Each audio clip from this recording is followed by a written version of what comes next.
this place on the internet and I thought I would come see it.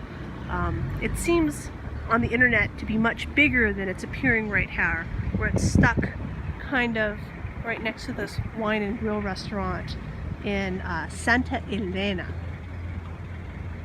So this is the Jardín de Orquídeas Monteverde Orchid Garden.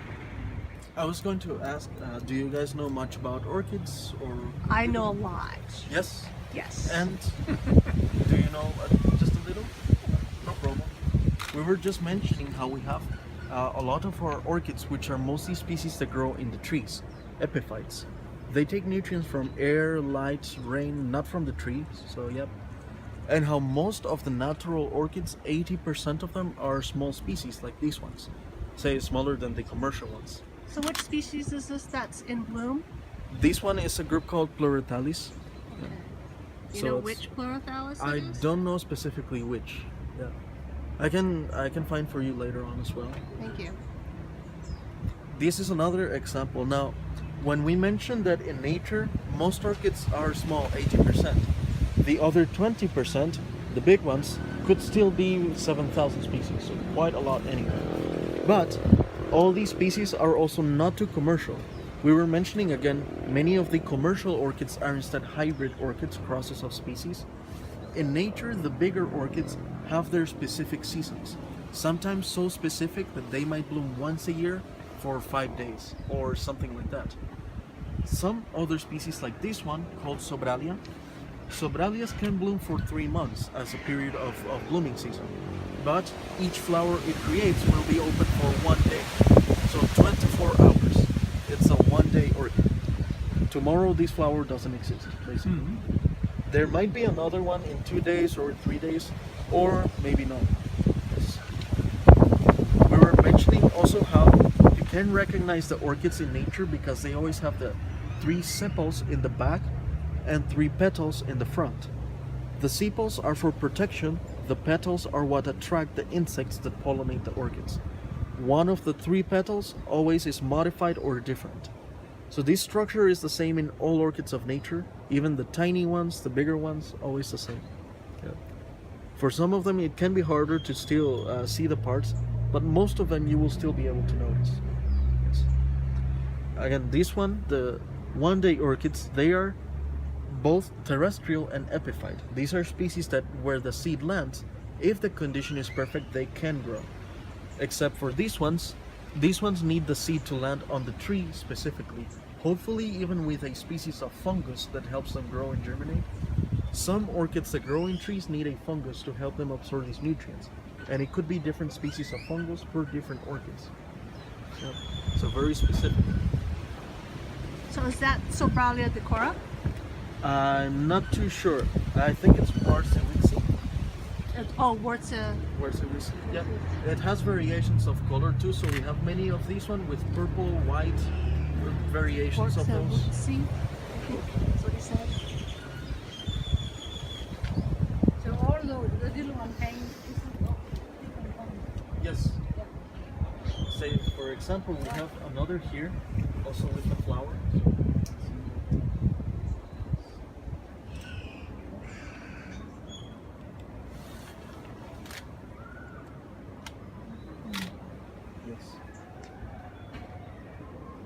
So this one looks like it's just coming into spike. It's poor. Sorry, And here's one right here. it's just showing this one here Here's with a small one that's flower in in the bloom. top. It looks like it's some kind of epidendrum type. No tag. Also, it's like orchid, the red and yellow colors. Now, we were mentioning again how a lot of orchids trick insects to pollinate their flowers. We have a plant in Costa Rica called lantana. You might know about it. So it's red and yellow flowers. Same color. Same colors exactly. Which the lantana is mostly pollinated by a lot of butterflies, a lot of different insects, very similar ones basically. But all these butterflies keep confusing the Spanish flag orchid because they think it's the lantana, same colors. So they always pollinate it. Now, this orchid also has a very smart trick, which I always mention. Imagine that you are an orchid, right? You're trying to reproduce, so you put out as many flowers as you can, but also if one insect comes and pollinates one of your flowers, but you still have 10 more and there are more pollinators, how do you prevent that another insect goes to the same flower instead of going to the other ones? One was already pollinated, so how do you prevent that? Close up. Well, part of the technique is closing up, but they do something first before closing or before drying out. So, for example, here, you'll notice that one of the flowers is fully red.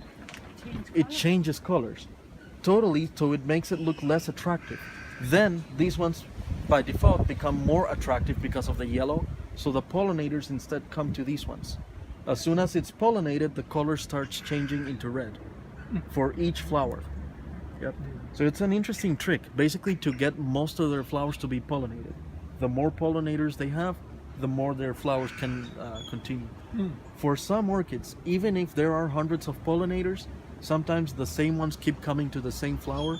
It might have 100 flowers in a long stem, and in the end you might see one fruit or 5 fruits, not more.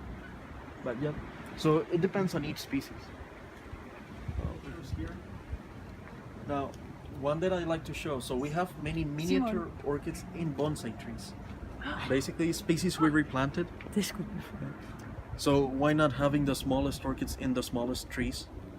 This one that you see right here, very tiny blooms, almost 1 millimeter in size. This is one of the smallest orchids of nature. It's a group called Platystelli, basically like tiny star in Latin. I don't know if I can get it. So the Platystelli orchids, one of the smallest orchids of nature. It's amazing. Yes, you can see right there. Actually, what's even more amazing is you guys put them on bonsai trees. Yes, That's a very, very clever idea. yes, Also because a lot of people I know who grow orchids also grow bonsai. yes. You could have all your hobbies together. Exactly, exactly. I always mention this. If you want to grow miniature orchids in a garden filled with orchids, the best way to find the smallest ones and to remember is putting them in the smallest trees. So it's basically a clever way. Really a small flower. I can totally see myself expanding my garden suddenly. Hey, I gotta do bonsai too, or else where am I gonna put my miniatures? Exactly. Each one of these bonsais has from 5 to 10 different species of orchids. Also, not all of them on bonsai, some of them a bit too big for a bonsai, but still we keep them around and near. Which one is this right here that's in bloom? This one is called Ada chlorops. This is a group that is known as spider orchid. We will see a bigger spider orchid, so basically one that resembles a spider a lot. So, of this family. This purple one, yes. And you can see quite more here around or in the top of some of our trees. Monteverde. So even in the roadsides, in the trees, you might be able to find a lot of them. Barcaria liliana. Actually, that's the name of the other orchid. Oh, in the top. other Yes. one. So this is the Barcaria. Yes, not in bloom Lilia. at this time of year, but say the smaller The one, smaller one. a This group one. called Epidendrum. Oh, this is an epidendrum. Yes, Ah. it doesn't have a common name, at least not in Monteverde. It's such a common orchid that people almost ignore it because of how common it is. I'm pretty sure this happens to you with other species of plants that you have locally. Something that could be so common around that people ignore it and don't even have a name for it. Yeah. Then there's also this other group of orchid here. Let's see here. So this one is a group called Oncidium. You could find some of these in stores. So people call these ones the dancing lady orchids. You can see the flower shape, it's almost like a dress, like a person shape. So the dancing lady orchids.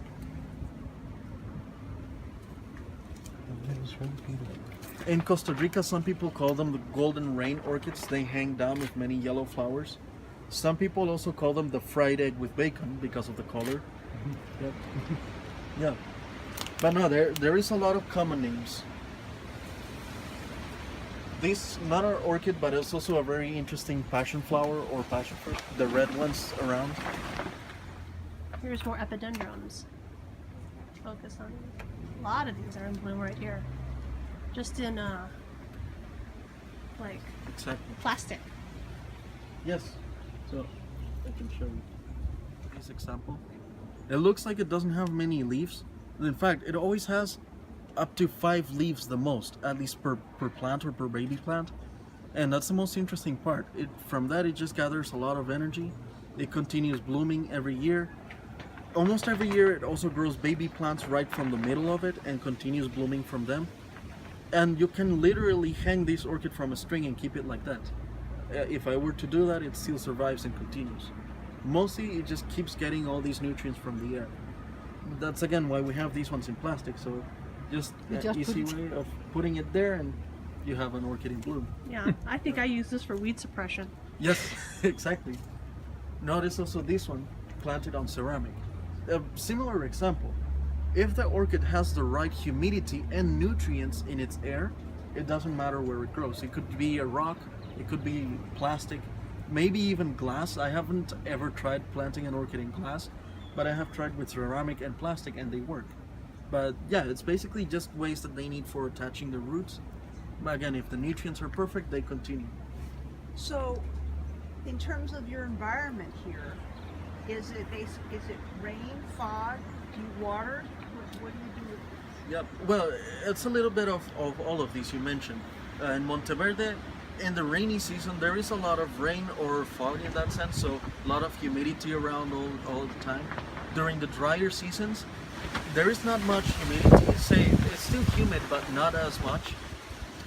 Some of these orchids are from Monteverde. In fact, most of them are from Monteverde, so they still resist these drier times. But we do add extra water to keep the humidity and to keep them going better. We add a little bit of, say, 10 minutes of mist every day. So at least something like that. Mm-hmm. What's the average humidity? Like in the dry season, what's your average humidity? I would say average. Well, in Monteverde, it depends on the part also because there's all the microclimates. Here, I would say it goes from 50 to maybe 70, more or less. And is it usually this windy? At this time of year, it is, but And other times of the year, it's wind not too doesn't windy. desiccate your orchids. It does in some species, yes. Which is one of the things that we, in the garden specifically, a lot of these are from Monteverde, but some of them don't belong. I mean, in this elevation.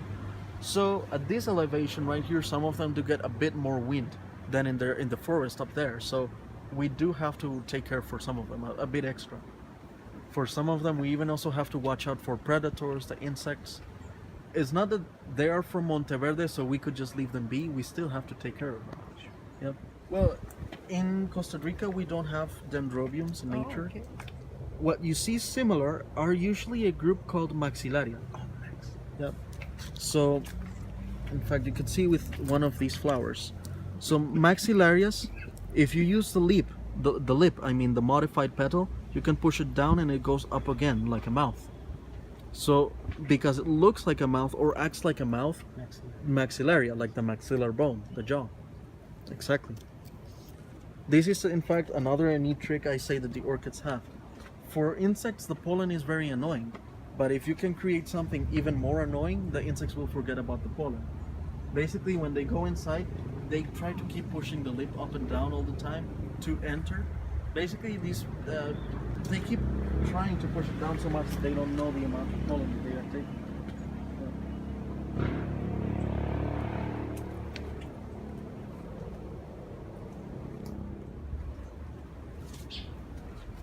Common orchid of Monteverde.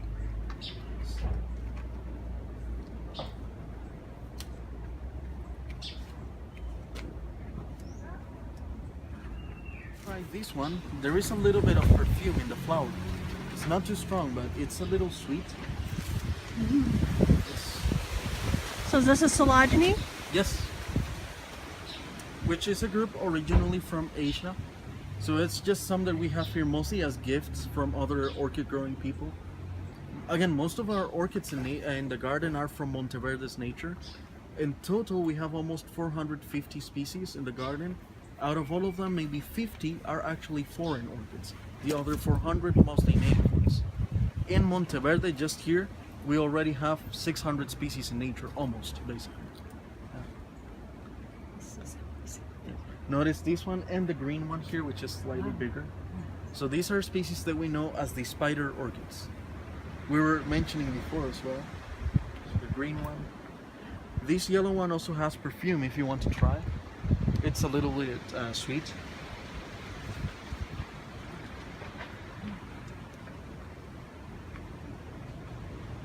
And these are the pollinators of the spider.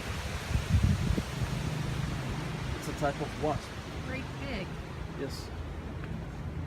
See that wasp? So I don't know if you have heard of these wasps before. Huge wasp. So Leaking people on you? I hope not. People call these ones See the one? tarantula wasp or tarantula hawk.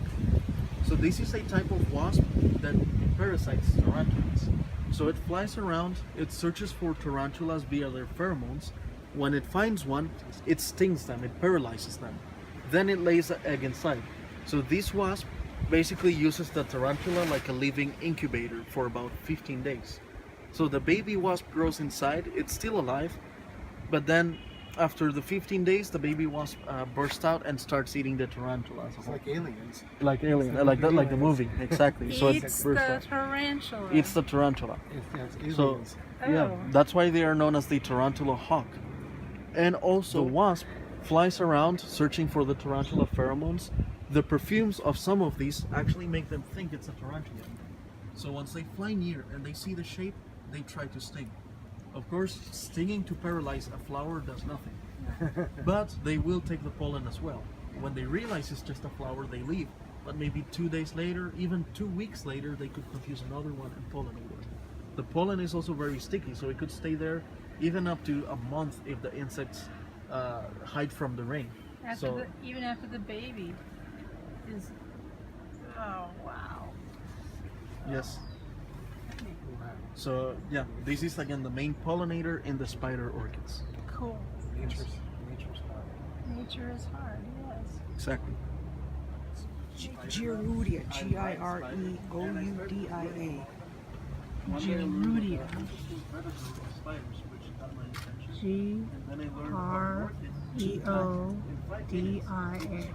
Gireoudia. Huh. So this was not a real person. It's a Gireoudia. Because it could be a tropical country and they might have very few orchids in nature. So then again, we were mentioning before how orchids are not only tropical. There are 30 species of orchids in Alaska. Hawaii only has 3. Yes. And they exhibit hundreds and sell hundreds, but those come from across the world. Yeah. Yes. Is this a Schomburgkia? Yes. Although now it's Laelia. Oh, it's been moved to Laelia. Yes. So basically, But the long, this is yes. Full bloom. So it looks like a dry flower, dead Yeah, flower. yeah. It could be on purpose even to trick predators. Maybe the predator think it's drying and dead so they Yeah. don't try to eat it. And other Laelias, like the pink one here, that one is also in the same group, although it's much more attractive, much more colorful. So in a lot of times you see insect bites in them as well. For this one though, you might not see a single insect bite ever, just because of the coloring. Are these all the same, Laelia? Yes, we call it the octopus orchid, yeah. or I call it the fried bacon orchid as well. Fried bacon orchid. And the other Laelia, This is so over this one there is here. also in the same family, basically a close relative. So what kind of Laelia is that you just had? Rubescens, Oh, this is rubescens. kind of a unique one, not unique to Costa Rica, but in parts here we have it blooming in hundreds, in parts of Costa Rica. This one here has a perfume, almost like jasmine, if you want to try it. There's a tag for this one. It has the old name on This it. one has the. Oh, but what's in this house? Here they might vice versa. Well, If for you put here, one of remember this they've got outside all here, that they humidity might start too to for rot. air humidity. I don't know what this is. That's beautiful. Do you know what orchid this is right here that's in bloom? This long panicle, It's some kind of. It's known as Epidendrum. Ooh. This one has a long name. Is it Stamfordianum? That is Stanfordianum, yes. Stanfordianum. That's another one, also in the same group. Alright, I wanted to say, come back and after the tour and say that this is Epidendrum, pseudoepidendrum.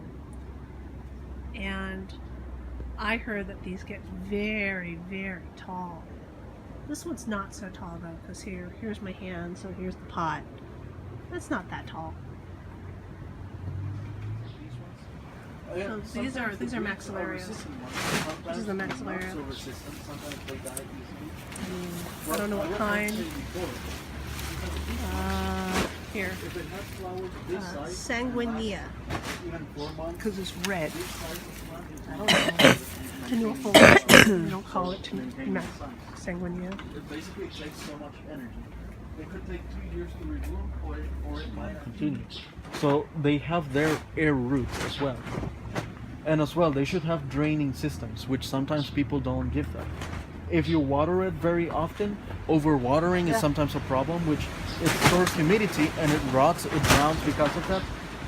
When you have holes in the pot and enough airspace, the water will drain. So it's not going to store for too long.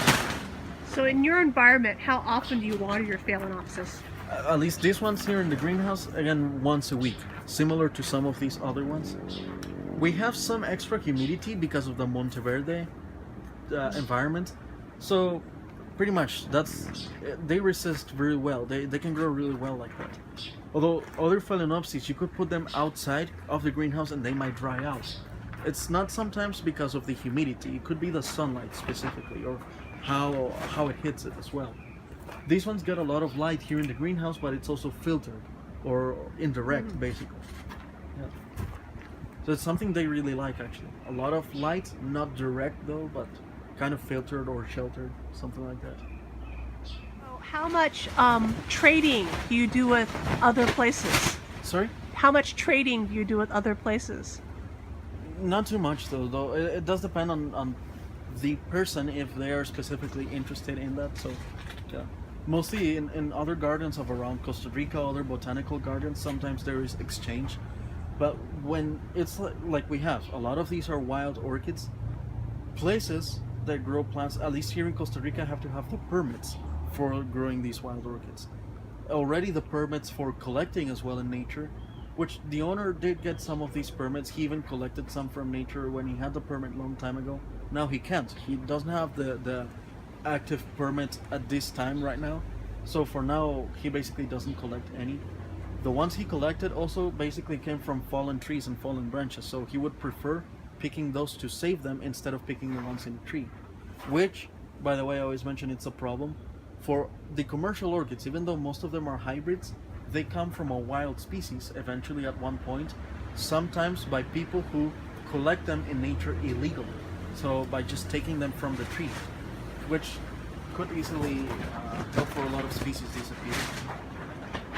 But yeah, here in Costa Rica, if you have the permit, you would get your own orchids. So not many people exchange or trade. When people exchange or trade, it would be like the phylogeny we were mentioning, like a gift from other people, say species that come from other countries or other places. The local orchids of Costa Rica, if you want one, basically you collect one. That's the idea of people. Then again, it's better to do it legally, or better not to do it at all in the end, if that species is endangered or very protected. In Costa Rica, we have an orchid as a national flower. It's called purple guaria, big purple flower. This one, you used to be able to see it in many trees in Monteverde or lower down in elevation. In rivers, you would see them in the rocks, basically, as well, growing on top of the rocks. Right now, you don't find a single one in Monteverde because it was collected by people so much that it almost disappeared. Yes. That's one of the things I always mention of illegal collection. It is a damage. It helps species disappear. You gonna smell it? Go ahead.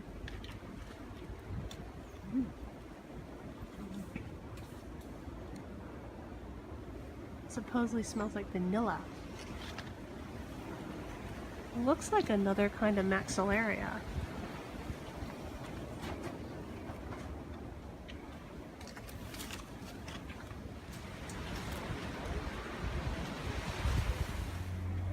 So I'm still on the tour, but I'm hoping to come back and figure out what some of these blooming orchids are. Those are just about 4 or 5 species in bloom, but the tree holds almost 16 different species. So just in these 3 there's so many kinds. Actually, here there's another one in bloom I forgot to show. If you notice, big stem, big leaf, but really tiny flowers right in the middle of them. Is that a type It of could look like an Lepanthes? insect too. Or no? Yes. Sorry? Is this a type of Lepanthes? A type of Pleurothallis. Oh, it's a actually. type of Pleurothallis. Yes. Wow. So the yellow one, we call it the braided orchid or cactus orchid because Yeah. of the shape of leaf. Yeah, it looks like a cactus. Exactly. The white one is another type of Maxillaria, which we were mentioning, they move the petal. This one has perfume, this white one, almost like honey. If you want to try, Yeah. you're welcome. So what was the white orchid called? Yeah, that's right. This is Maxillaria inaudita. Oh, really? That's the Totally like Maxillaria. honey. Yes.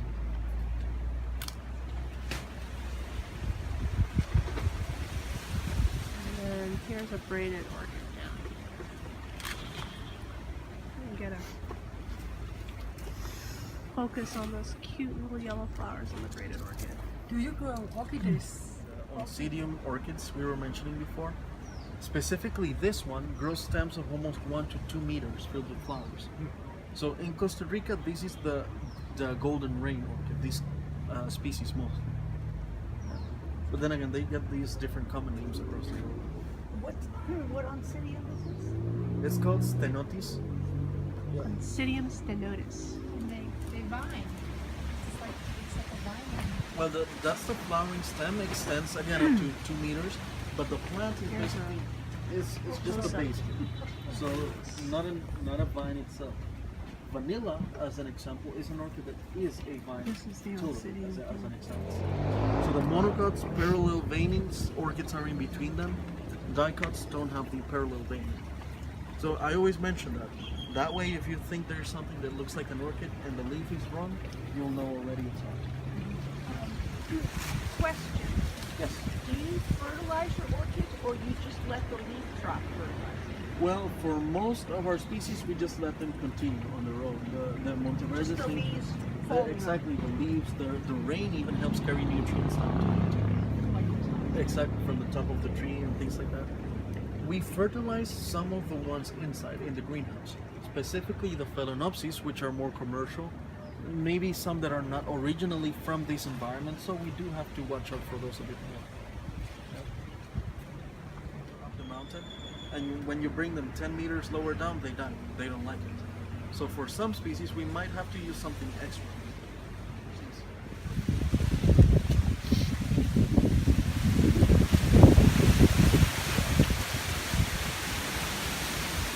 Was that a Cattleya? Trichopilia. Oh, Trichopilia. Trichopilia. Oh my goodness. Specifically, this one is a short time bloom. It blooms once a year. If it only has 1 flowering stem, that's 4 days once a year.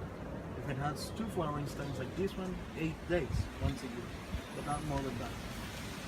Here's the So it's a suitable- short time bloom, hard to notice.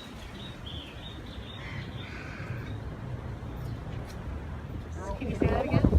Plurothallis But one of them, bothros. BATHROS. exactly. And it's all These all are the leaves have flowers. Get the top. Pineapple. Wow. The pineapple, for example, has this type of leaf on the top of it. Anything that looks like that, I say it's a vermilion. It's one easy way to recognize them. Is this a Yes. I don't know the name for this though. I know it's a type of vermilion. I don't know which one. Here's a. What's this one on the tree right here? It's Yeah. called Strepia uncata, I think. Uncata. Yeah. It has one of the most annoying name changes of all time. I think it has over 30 different names, I'm pretty sure. Yes. All right. The orchid with the most annoying name changes of all time. That's really But small. it's totally Yeah. patterned as a big one. Exactly. I don't know if I can That get tiny. it. Very tiny. There we go. In a little pot. Does it have a name? No. If I didn't see the flower, I would say it was a Masdevallia. No, I don't know. I mean, it could be another Restrepia type. because of the shape. I don't know. That makes perfect sense. That's because medicine. What is the one? Yeah. Excuse me. That makes perfect sense. Oh, sorry. I didn't mean to say Very specifically. Up now. no. I wanted to know what this was. So, Specklinia aristata, I think. I might be wrong, but I can. Specklinia? Specklinia, yes. Specklinia aristata. Yes, Multiple flowers. So there's multiple little flowers. exactly. And what's this? Oh, this one has a tag. Let's see. It's, I guess this is a Pleurothallis, and then immersa. Yes. Why immersive? Basically, the stem in bloom is immersed in the leaf. Do you want me to hold it up? No, I need to shade it from the light so you can see because they're dark. Another one made Very brown flowers. Take a picture now. There are the one-day orchids. Ask you one more time while I do a pan. So you have 450 species of orchids in here, and Yes. on any day if I come, there's supposedly 120 of those species in bloom. Yes. At least 120 species. Because of the amounts of the different species. Some of them have their specific seasons, some of them bloom year round. Amazing. Thank you. Here's a return to the bonsai area with their orchids mounted on the bonsai. I love this idea. I want to go and grow bonsai and then mount my orchids to them. I think this would I'll be... never be able to go on vacation. Well, you just still have to get an automatic misting system that would mist them every day while I was gone. Someone has to come check. Make sure your mister doesn't clog Here's or a little guy get that's in disconnected, bloom. otherwise everything will be dead. Well, you know what? We just have to make someone water the same way they feed the cats. Good luck. I just love this. Look at this bonsai right here with all the orchids mounted on it. That's just amazing.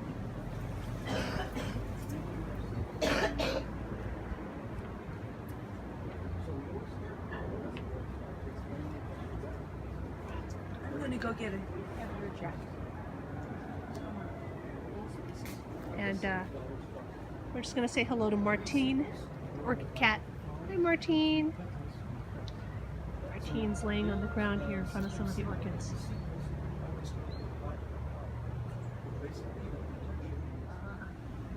Much of the garden is actually, for the orchids at least, is quite shady. So there's this rich canopy from the trees right here.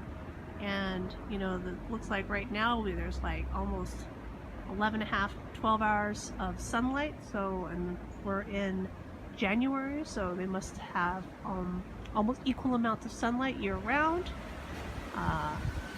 And so these guys get a lot of dappled indirect light. This canopy area. It's like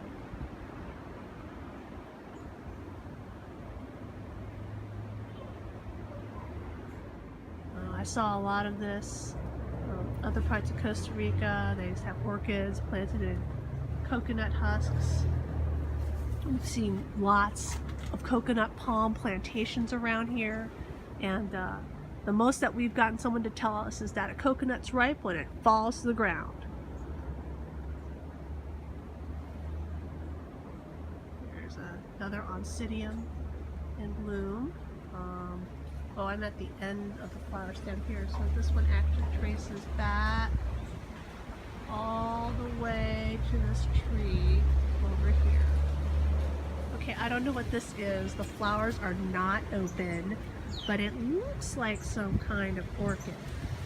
I could, of course, be totally wrong. But it looks like it's an orchid. Based on the leaves. I wonder if it's some kind of Sobralia. I don't see a tag.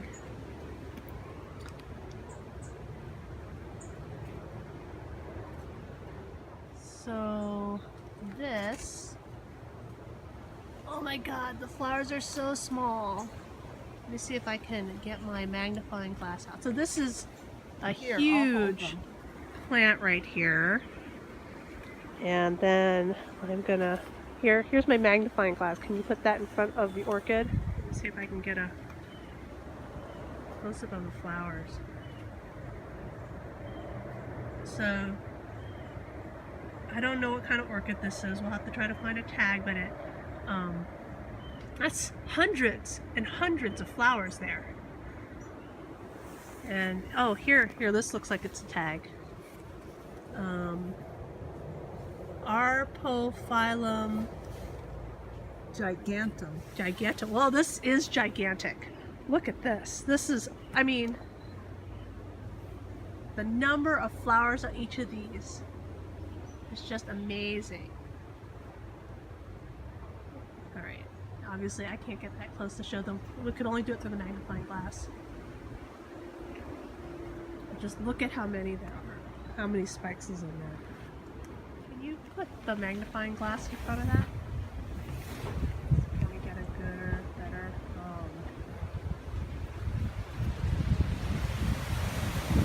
That's as good as it's gonna get. And this is, we think this is the tag. Scaphyglottis, spathulata.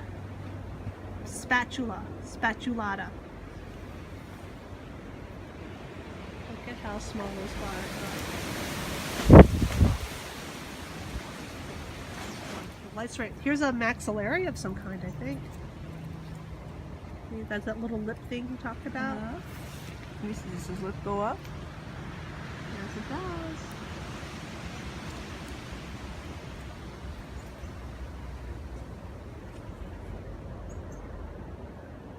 That's a nice flower.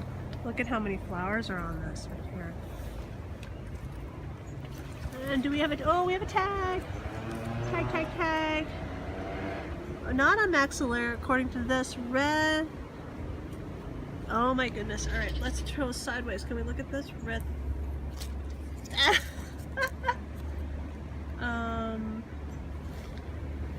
I can't even. You gotta tilt the hanger.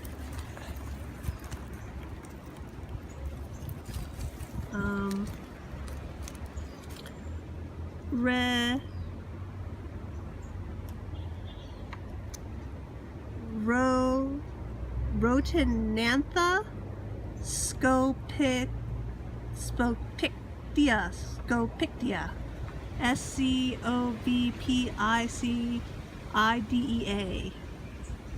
Red. R-H-E-T. That's kind of weird. That's this right here. But it's got, oh, I see. It has these pseudobulbs right here. Let's see. Can you see the pseudobulbs? There's the pseudobulbs. Here's another one of those tiny little miniatures. I'm gonna need the magnifying glass to try to find this. And even then, it's small and blurry. It's purple. And do we have a tag for this at all? Is this any better? Let's see. Oh yeah, there we go. Even finer picture. There's the flower. The tag says, no, the tag is blank. The tag is blank. Unknown orchid. There's another braided orchid that's almost fully in bloom. The sun's starting to set, so it's getting hard to see some of these. look at that. Look at all the flowers on that braided orchid.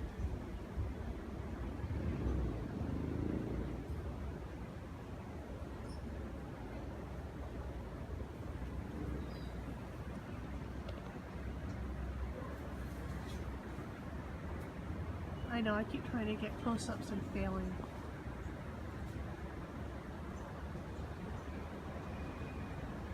Oh, the wind is picking up.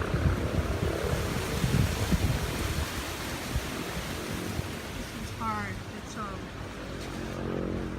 having a hard time focusing on it. Look at that. That's gorgeous. And it's mounted right here.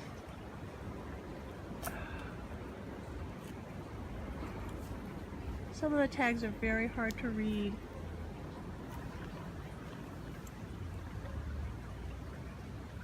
I wonder if this right here is a Dracula. So Draculas are supposed to look like monkeys, the monkey-faced orchid. I have no idea, so let's see. Do you look kind of like a monkey face? Could be. You got two eyes. You got a like big monkey cheek right there. It's huge though. Look at how big this is. This is like gigantic basket. Couldn't find a tag, so this may or may not be a Dracula of some kind. And it looks like it's just stuck in coconut coir with nothing else. Just the coir itself.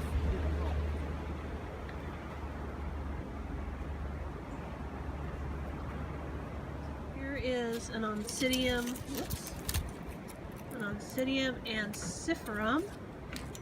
It's on just like a log mount, and there are the flowers right here. Very short spike. Here's an orchid with little flowers down at the base. I have not been able to find a tag for it. Sometimes there's these big baskets and it has a tag, but I think it's actually for the big orchid right here. And I don't see a tag for this sort of secondary orchid that's in here. The tag that's over here says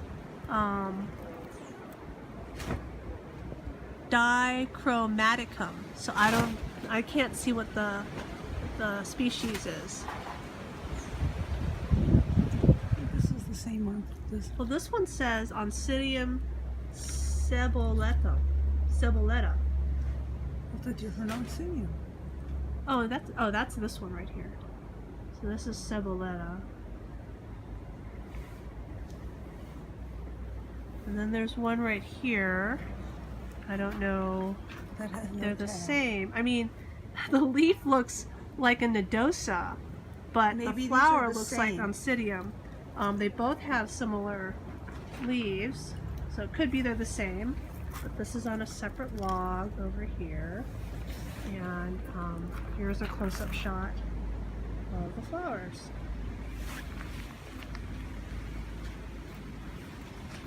Are they the same? Not quite. Not quite, no. Pattern's a little bit different.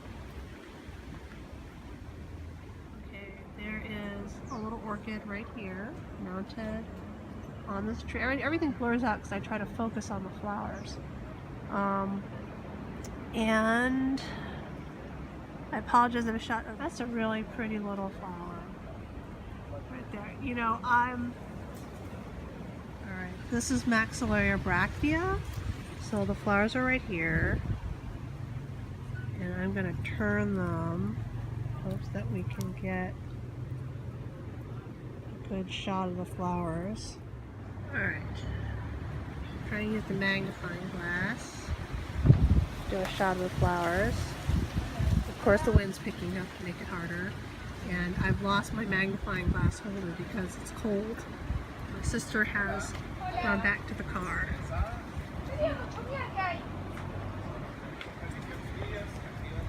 Right here I have Zellwixella discolor.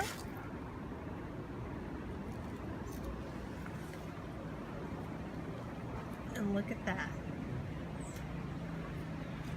What an amazing color. No scent. Thought it might be scented, but nope, it's not.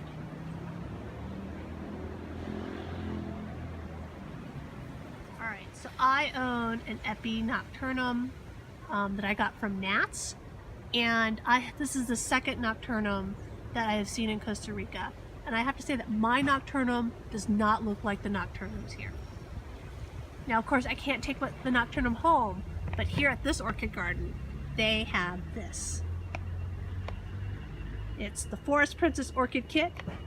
They have Epinocturnum, and awesomely on the back of this they tell you that you don't need CITES to take it home. So I could buy this, and I could grow a Costa Rican orchid from a flask.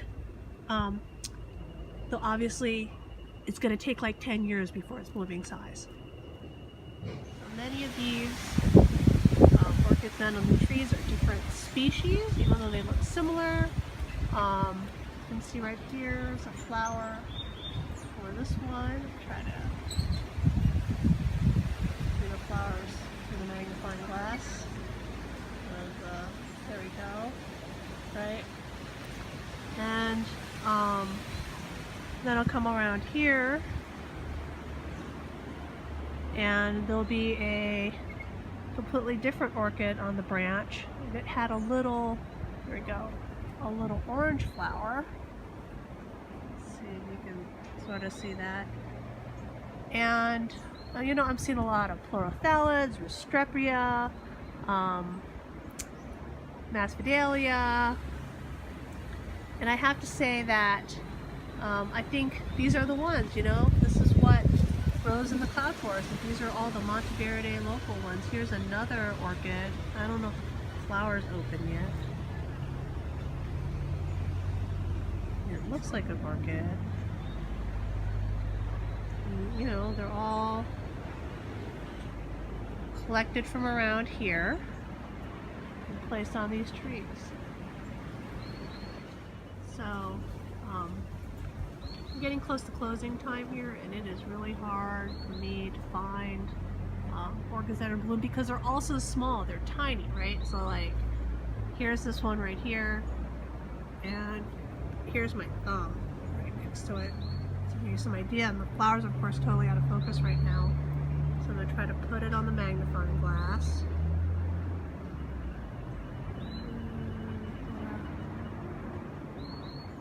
Better view with the magnifying glass.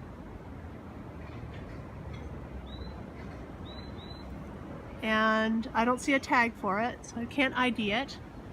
But, you know,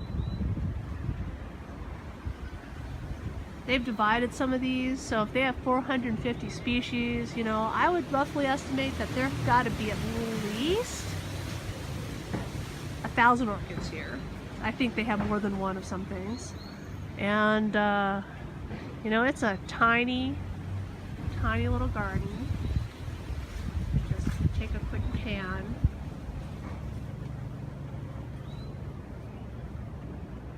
Nicely tagged. Many things have tags. You can see them swaying there in the breeze.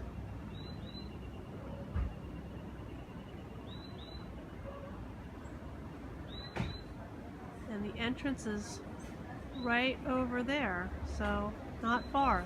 Very small space. And if you had the right environment, yes, you could do this too. Sadly, I have to say that my backyard is smaller than this orchid garden, so I can't do this. Though, boy, I wish I could.